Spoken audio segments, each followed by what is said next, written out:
Continuamos con la cobertura electoral en semanaeconómica.com. Estamos con Gonzalo Segarra, director de Semana Económica, para analizar los resultados de la encuesta de GFK difundidos ayer por la noche.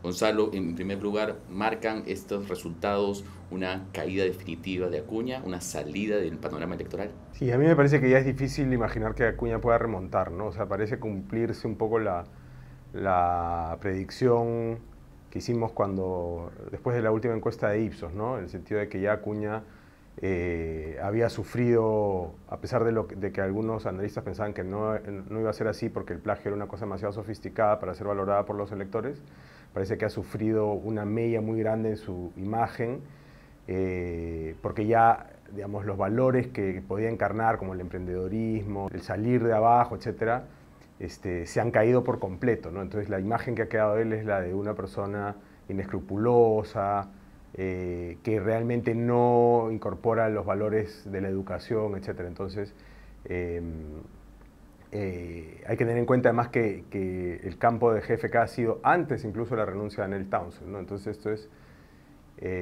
me parece a mí bien indicativo de que ya esa candidatura está totalmente desinflada.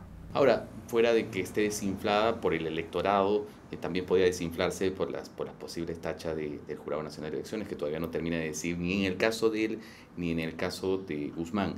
¿Cómo cambiaría el panorama en el caso de que ambos salgan de carrera? Que es como el gran cuestionamiento que tienen los analistas ahora. Si eso pasara, yo creo que se mantiene, digamos, la impresión que yo tenía la vez pasada, ¿no? Que es que nadie sabe para quién trabaja, que hoy día no se puede predecir quién se va a beneficiar realmente de esto. Me explico. O sea, por ejemplo, PPK parece que es el beneficiado cuando se le pregunta a la gente, bueno, si no están Acuña y Guzmán, ¿por quién votarías? El que sale más votado en ese caso es PPK, pero realmente los porcentajes en que se beneficia son pequeños, ¿no? Y creo que incluso podría beneficiar a candidatos que no estamos viendo, es decir, que están por debajo incluso de Verónica Mendoza, en la medida en que alguien sepa capitalizar un mensaje o una imagen que sea afín a al voto que estaba capturando Guzmán, ¿no? Me comentabas justo antes de comenzar la grabación que además te llamaba la atención el gran grueso importante de votantes que todavía no deciden su voto o que incluso podrían cambiar porque se suma a todo este panorama. Exacto, según la encuesta de GFK, todavía hay como 46% de votantes que o no han decidido su voto o podrían cambiarlo. Entonces, eso abona en mi tesis de que en las próximas 3-4 semanas todavía pueden cambiar muchas cosas, ¿no? Incluyendo si Guzmán se queda o no.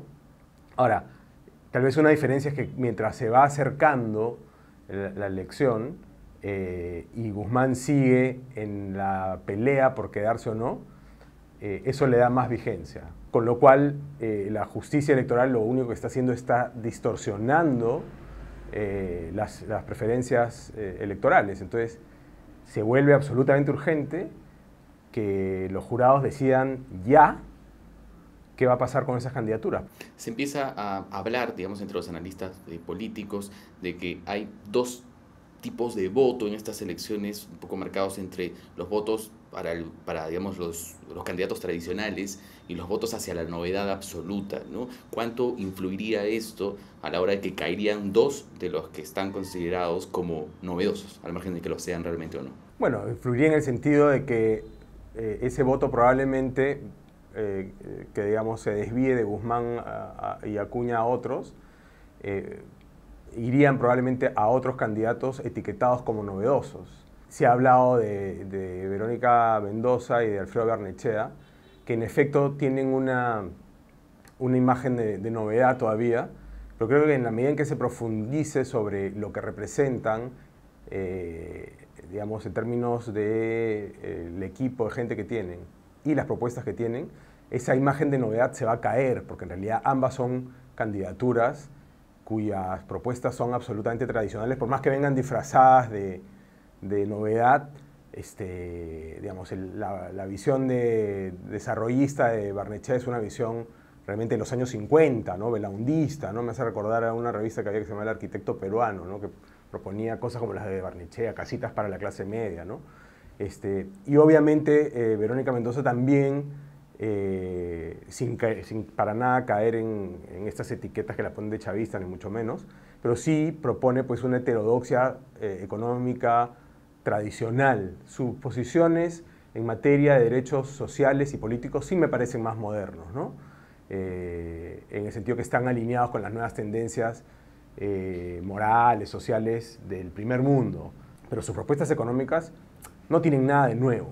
Entonces, en la medida en que cobren mayor protagonismo, eso se va a notar y yo creo que no necesariamente va a calar esta idea de estas candidaturas como novedades. Y en cambio, como te decía hace un rato, podría aparecer entre los pitufos, digamos, entre los pequeñitos que nadie está viendo todavía, o sea, los que tienen menos porcentaje que Verónica, hoy podría haber alguien que capitalice un sentimiento como el que está capitalizando ahorita Guzmán. Una idea, fuerza, digamos, de disconformidad con el sistema, pero sin un afán destructivo, sino reformista, ¿no?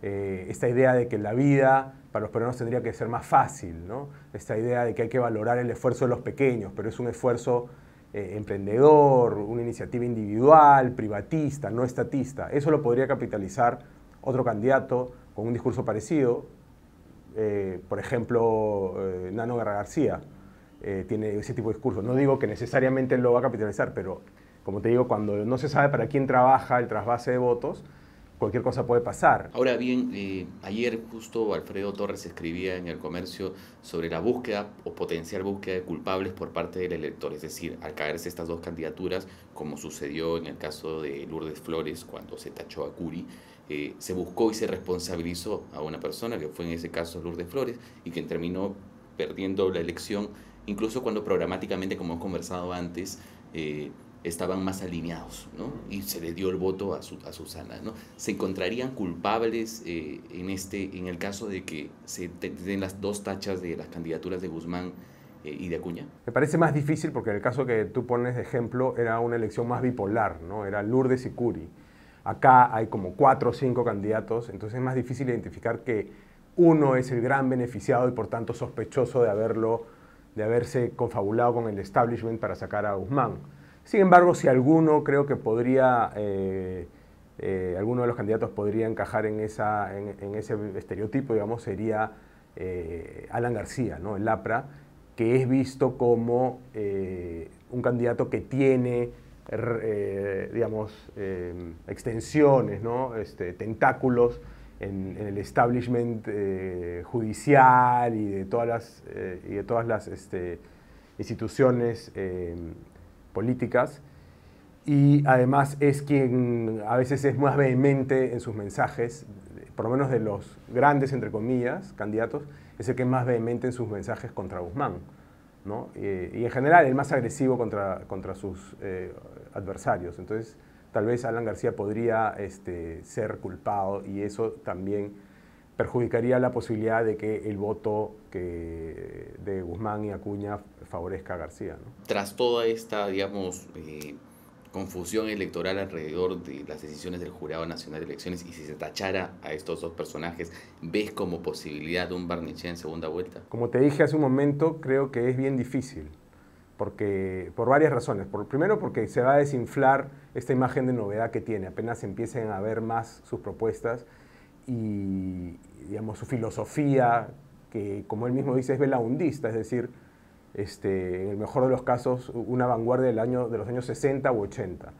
Y por otro lado, el voto de Barnechea y de Verónica Mendoza es un voto de niveles socioeconómicos altos.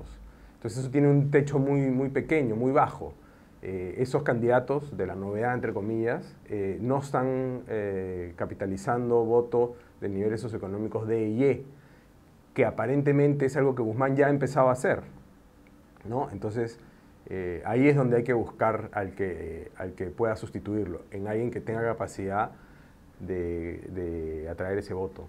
Y finalmente, si las cosas no están definidas a nivel presidencial, mucho menos en el Congreso, ¿qué nos arrojan los resultados de GFK en ese sentido? Todavía no se puede vislumbrar qué va a pasar con el Congreso, sin embargo, ya se puede intuir una tendencia de que los electores van a cruzar el voto, van a votar por personas más que por partidos, porque cuando uno ve el porcentaje que obtienen las candidaturas presidenciales versus las de Congreso, hay números significativamente distintos y eso se debe básicamente a que la gente no necesariamente está pensando en la gobernabilidad, sino en la preferencia, en las simpatías totalmente subjetivas y personales, ¿no?